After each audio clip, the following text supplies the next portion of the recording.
Halo semuanya, gimana kabar kalian hari ini? Semoga tetap sehat dan selalu bahagia ya. Kali ini, Mimin bakal bahas sebuah film yang diangkat dari kisah nyata berjudul Kon-Tiki yang dirilis pada tahun 2012 lalu. Film ini menceritakan perjalanan 5 orang sahabat yang menjelajah Samudra Pasifik sejauh 8.000 km. Mereka mengarungi ganasnya lautan Samudra Pasifik hanya menggunakan rakit. Nah, gimana keseruan cerita dari Kon-Tiki ini? Gak usah lama-lama lagi, langsung aja kita gas ke plot filmnya.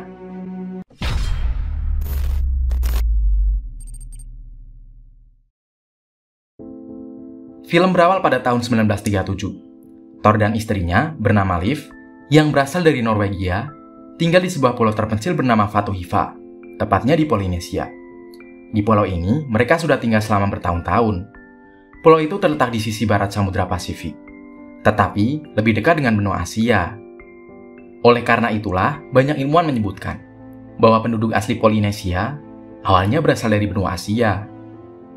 Di pulau terpencil dengan penduduk yang sangat ramah ini, Thor dan Liv menghabiskan waktu mereka dengan meneliti apapun yang ada di pulau itu, dan mereka pun menuliskan hasil penelitiannya itu dalam sebuah karya buku. Suatu hari, Thor meneliti buah nanas, dan saat itulah dia menemukan bahwa nanas itu sangat persis dengan buah nanas yang ada di Amerika Selatan.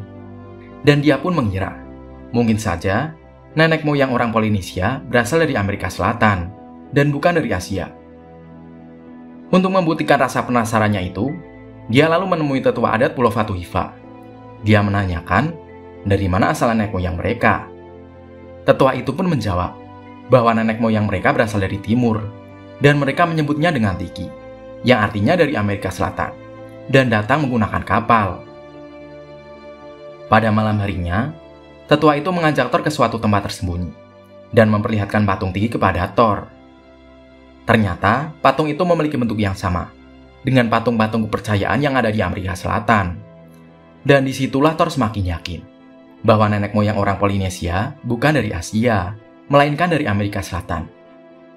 Scene berpindah di Brooklyn, New York, Amerika Serikat. Di tahun 1946, Thor berada di kota itu, dan dia berniat menerbitkan bukunya, yang berisikan penelitian yang dia lakukan di Polinesia selama 9 tahun.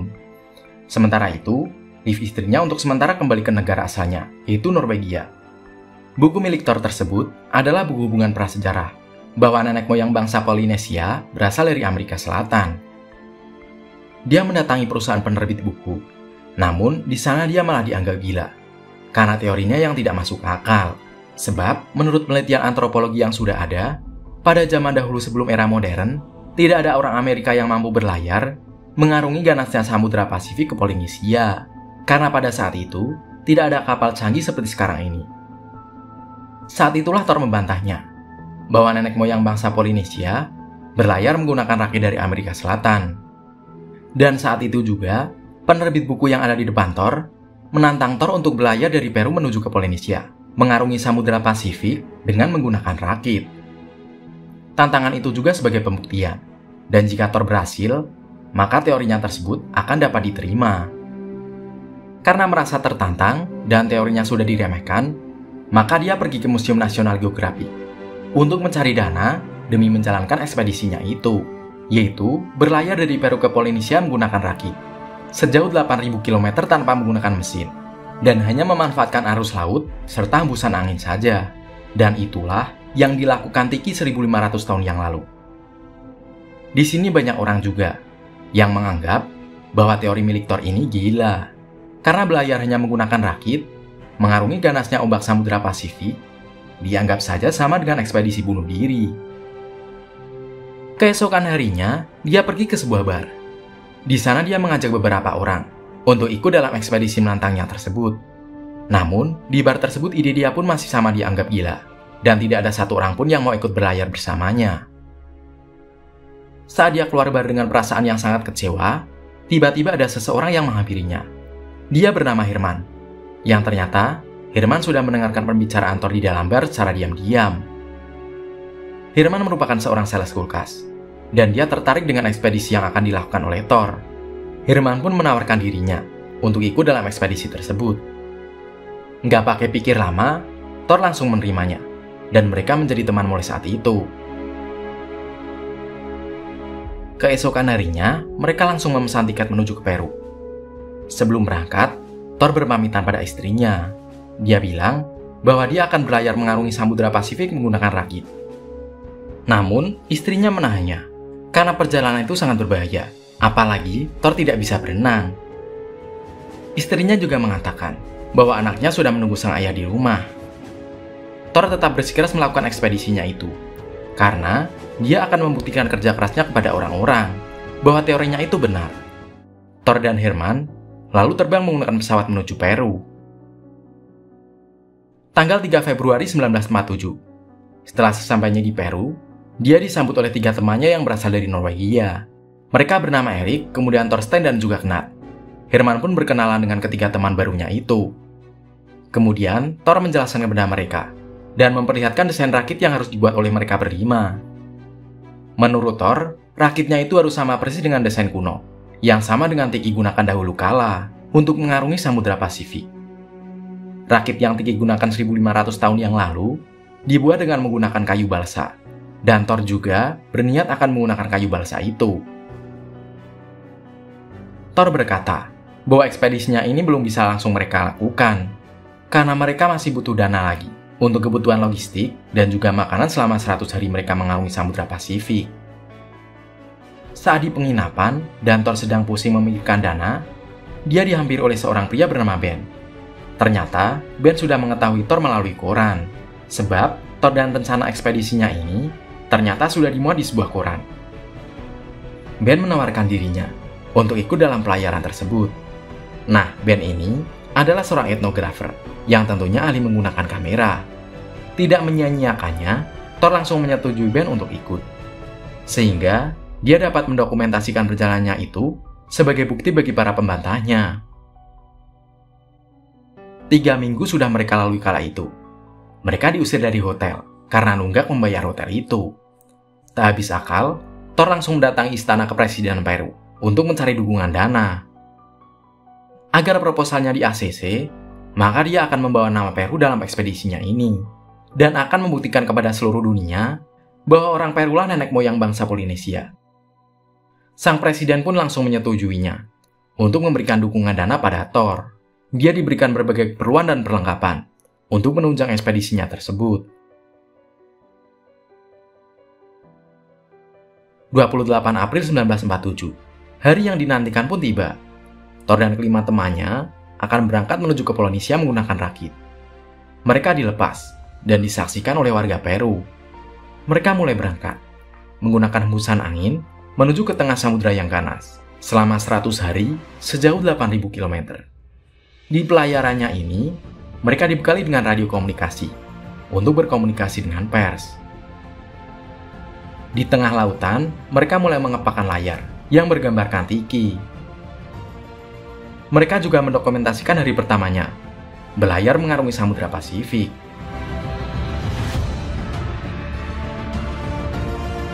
Saat malam harinya, Thor menemukan Herman yang sedang ada di luar. Herman yang penakut mengatakan kepada Thor bahwa sebaiknya mereka mengganti tali penyambung rakit menggunakan kawat.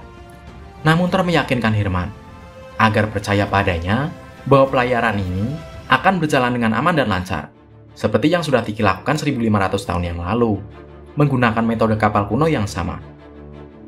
Keesokan harinya, mereka mencoba menghubungi pers melalui radio komunikasi. Namun, di sini mereka tidak mendapatkan sinyal sama sekali.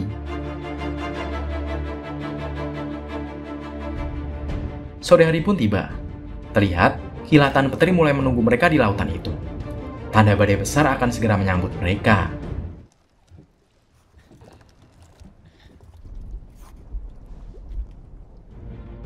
Saat memasuki badai besar tersebut, mereka kewalahan. Bahkan, rakit mereka porak-poranda oleh badai tersebut.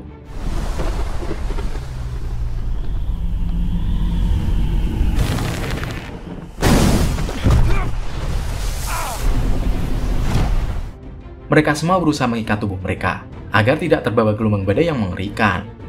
Saat mereka mencoba menurunkan layar, angin yang terlalu kencang berhembus, akhirnya membuat layar itu robek. Thor juga sempat terlempar ke dalam laut.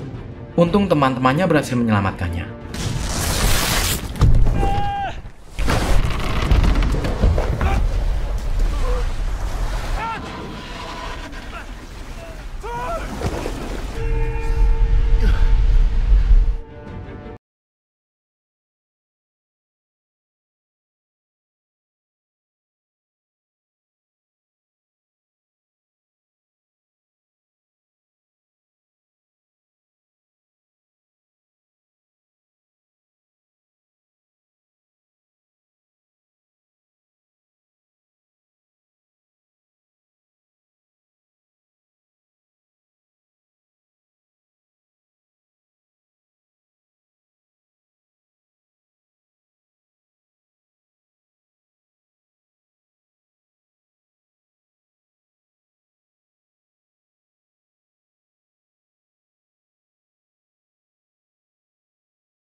mengabadikan kejadian langka ini menggunakan kamera.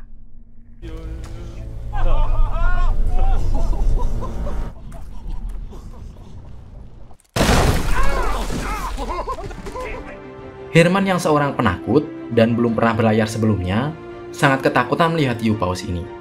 Dia langsung mengambil sebuah tombak dan mengarahkannya kepada hiu paus itu. Tombak itu tepat mengenai kepalanya. Rakit mereka seketika terseret oleh hiu paus yang bergerak dengan sangat cepat karena kesakitan. Saat itu, Erik juga terjatuh. Namun, untungnya dia masih bisa kembali lagi ke rakit. Rakit berputar 180 derajat, membuat tali tombak putus. Mereka masih beruntung, karena rakit mereka tidak terbawa masuk ke dalam lautan oleh hiu paus itu. Karena kelakuan Herman itu, teman-teman yang lainnya emosi. Thor yang adalah seorang kapten dalam ekspedisi ini, langsung menenangkan teman-temannya.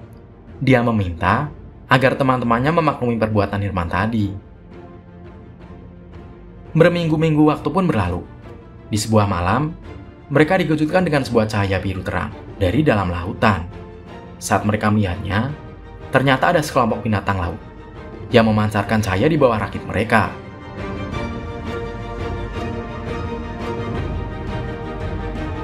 Keesokan harinya, mereka berencana memeriksa kondisi rakit bagian bawah, yang tentu saja mereka harus menyelam ke dalam lautan. Dengan menggunakan keranjang kayu yang bertujuan melindungi dari serangan hiu, Ben pun turun ke bawah. Baru saja turun, hiu besar langsung menghampiri Ben. Ben yang panik langsung naik lagi ke atas rakit. Kemudian, Thor dan teman-temannya berusaha menghubungi pers lagi, melalui radio komunikasi yang mereka bawa. Dan saat itu, radio komunikasi dapat terhubung dengan pers. Thor langsung memberitahu akan letak titik koordinat mereka berada saat ini. Dia juga menyampaikan bahwa semua kru yang ada di rakit aman dan baik-baik saja. Walaupun, sebenarnya mereka semua sudah sangat lelah dan bosan. Sesaat setelahnya, Thor turun menggunakan perahu karet. Dia berniat untuk mendokumentasikan perjalanan rakitnya dari kejauhan. Saat sedang merekam video, tiba-tiba perahu karet yang tertumpangi didekati oleh seekor hiu. Teman-temannya yang melihatnya langsung segera menarik perahu karet yang tertumpangi. Thor bisa kembali dengan selamat ke atas rakit.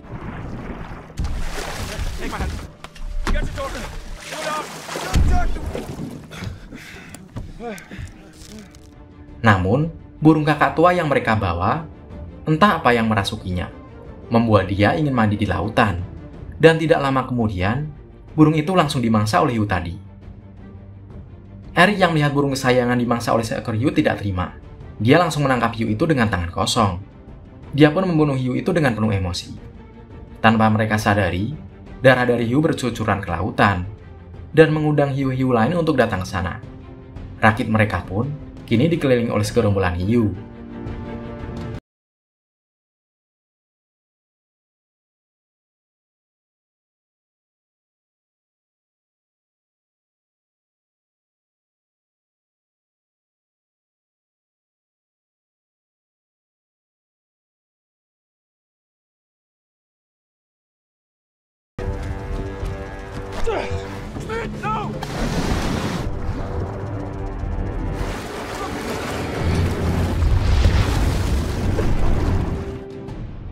Beberapa bulan telah mereka lalui mengarungi Samudra Pasifik.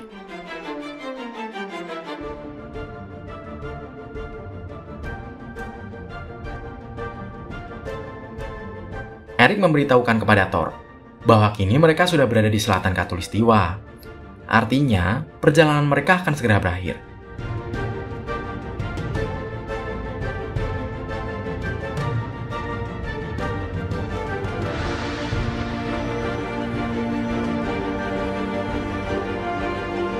Seekor burung camar ada di dekat rakit mereka, yang artinya itu adalah sebuah tanda bahwa mereka saat ini sudah dekat dengan daratan.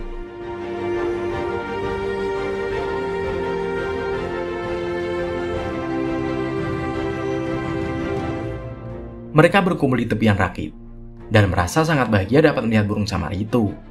Usaha dan perjalanan mereka selama ini akan segera memenuhi hasilnya.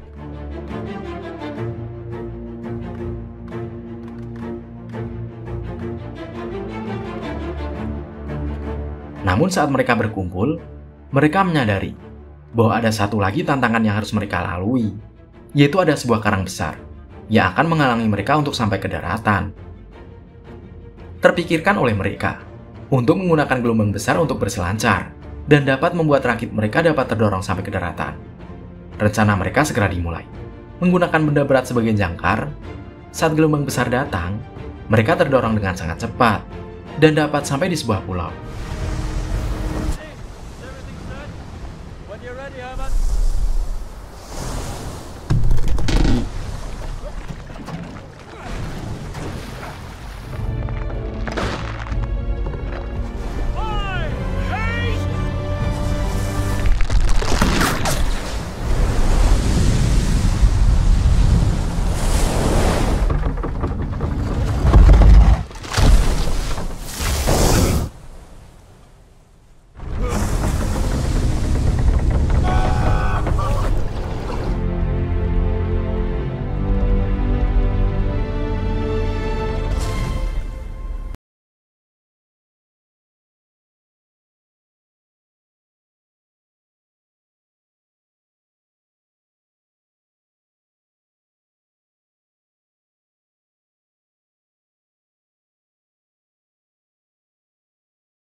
Nah, kita dapat mengambil hikmah dari film ini, bahwa seberat apapun masalah yang kita hadapi, dapat diatasi jika diselesaikan dengan bekerja sama. Sesuatu yang dianggap tidak mungkin, dapat dilakukan jika kita memiliki tekad dan semangat yang kuat. Seperti mengarungi Samudra Pasifik, sejauh 8.000 km, hanya menggunakan rakit. Dan ini adalah sebuah kisah nyata. Nah, setelah nonton film ini, apakah kalian kembali semangat untuk menjalani hidup kalian? Dan seperti biasa nih, dari 1 sampai 10, berapa nilai yang mau kamu kasih buat film ini? Tulis pendapatmu di kolom komentar ya. Itulah film Kon-Tiki, film yang membuat kita kembali semangat dalam menjalani hidup. Makasih ya udah nonton bareng sama Mimin. Semoga kalian terhibur.